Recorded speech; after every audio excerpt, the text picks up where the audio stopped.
शरणतो सम्मा सम्बुद्धस्य बुद्धं शरणं गच्छामि धम्मं शरणं गच्छामि संघं शरणं गच्छामि द्वितीयं पि बुद्धं शरणं गच्छामि द्वितीयं पि धम्मं शरणं गच्छामि तृतीयं पि संघं शरणं गच्छामि तृतीयं पि बुद्धं शरणं गच्छामि तृतीयं पि धम्मं शरणं गच्छामि तृतीयं पि संघं शरणं गच्छामि आदिपराधेर्मणि शिक्षापदं समादयामि अनिन्दिताधेर्मणि शिक्षापदं समादयामि कामेषु मिथ्याचाराधेर्मणि शिक्षापदं समादयामि मुसावादाधेर्मणि शिक्षापदं समादयामि सुरामेरयमज्जपमायघानामेरमणि शिक्षापदं समादयामि साधु साधु साधु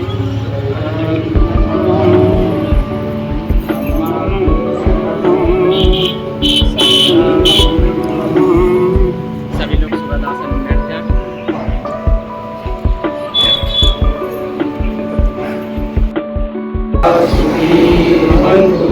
सर्वे भवन्तु जगेमिनु सर्वे भद्राणि पश्यन्तु मा किञ्चित् दुःखं सर्वे सत्ताः सुखी भवन्तु सर्वे भवन्तु जगेमिनु सर्वे भद्राणि पश्यन्तु मा किञ्चित् दुःखं सर्वे सत्ताः सुखी भवन्तु सर्वे भवन्तु जगेमिनु सर्वे भद्राणि पश्यन्तु मा किञ्चित् दुःखं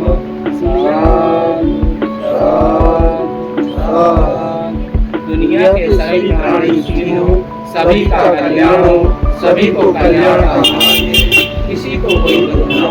दुनिया के सभी प्राणी सुखी हो, सभी का कल्याण हो, सभी को कल्याण का मार्ग मिले, किसी को कोई दुख न हो। दुनिया के सभी प्राणी सुखी हो, सभी का कल्याण हो, सभी को कल्याण का मार्ग मिले, किसी को कोई दुख न हो।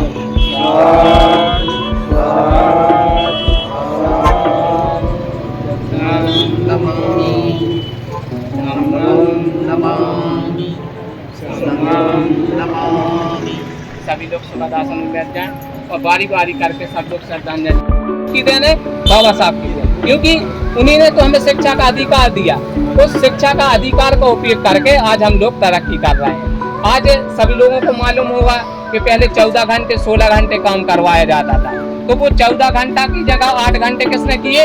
कि बाबा साहब के अथक प्रयासों से हुआ।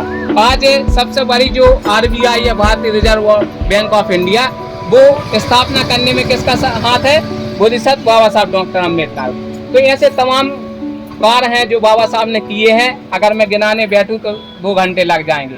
तो बोधिसत्व बाबा साहब डॉक्टर अम्बेडकर ने हमारे लिए काम किया। आज उन्हीं की बदौलत हम लोग उन्नति की ओर अग्रसर हो रहे हैं और बड़े बड़े पदों पर आसीन हो रहे हैं।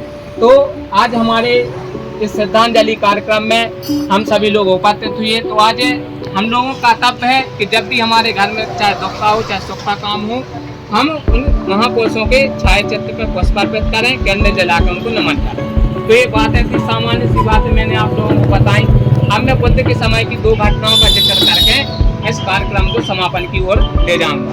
तो एक घटना थी, एक समय जब बुद्ध 2500 साल पहले नगर में प्रवेश कर रहे थे, तो उस नगर में देश न देते समय बुद्ध ने देखा, बुद्ध के पास कोई व्यक्ति आया, बुजुर्ग व्यक्ति आए कि एक नौजवान है, उसके पिताजी अभी अभी मृत हुए हैं, और वो नौजवान अपने पिताजी के लिए आत्मा की मुक्ति के लिए कर्मकांड करवाना चाहता है। वो जगह जगह गया, उसको संतुष्टि नहीं हुई। कहीं वो इस पुजारी के पास गया, कहीं वो उस पंडे के पास गया, लेकिन उसको संतुष्टि नहीं हुई। भटकते भटकते वो एक वृद्ध व्यक्ति के पास पहुंचा, तो उन्होंने बताया कि अभी अभी नगर में बुद्ध आए हुए हैं, वो निश्चित ही लोगों के कल्याण के लिए काम करते हैं और आप एक बार उनसे मिलिए, शायद वो आपके पिताजी की आत्मा की मुक्ति के लिए कोई कार्य कर सके। तो वो नौजवान बुद्ध के पास आया, उसको बुद्ध को नमन किया और बताया कि मेरे पिताजी अभी अभी मृत हो गए हैं, मैं उनकी आत्मा की शांति के लिए कर्मकांड करवाना चाहता हूँ। बुद्ध समझ गए कि ये व्यक्ति ऐसे समझने वाला नहीं है। बुद्ध ने कहा, मैं आपके पिताजी की आत्मा की मुक्ति के लिए काम करने के लिए तैयार, आप एक काम करिए, ये सामग्री ले आइए।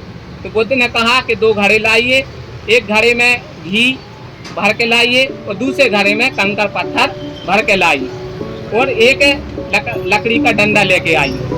तो वो नौजवान ने जैसा बुद्ध ने कहा वैसा ही किया, वो 2 घड़ा ले आया और एक लकड़ी का डंडा ले आया। बुद्ध ने कहा, एक काम करो, इस दोनों घड़ों को लेके आप नदी में प्रवेश करिए। तो वो नौजवान दोनों घड़ों को लेके नदी में गया और जैसे ही वो गया तो उसने बुद्ध ने कहा कि इन दोनों घड़ों को पानी में छोड़ दीजिए और उस लकड़ी के डंडे से दोनों घड़ों को खो दीजिए। तो उस नौजवान ने जैसा बुद्ध ने कहा वैसा ही किया। तो स्वाभाविक सी बात है, आप सभी लोग जानते होंगे कि घी का स्वभाव है वो तो पानी के ऊपर आएगा ही, और पत्थर का जो स्वभाव है वो पत्थर तो पानी के नीचे ही जाएंगे, स्वाभाविक सी बात है। तो वो घी है जो पानी के ऊपर आ गया और पत्थर है जो वो नीचे चले गए। अब बुद्ध ने कहा उस नौजवान से, अब आप बाहर आ जाइए। तो वो बाहर आया और जैसे ही वो बाहर आया तो बुद्ध ने कहा कि हे श्रमण, आपके पिताजी ने जीवन काल में जितने अच्छे काम किए होंगे, तो जैसे घी पानी के ऊपर तैर रहा है, ऐसे आपके पिताजी के गुण संसार में घूमेंगे, लोगों को प्रकाशित करेंगे। फलाने व्यक्ति ने, आपके पिताजी ने बहुत अच्छा काम किया।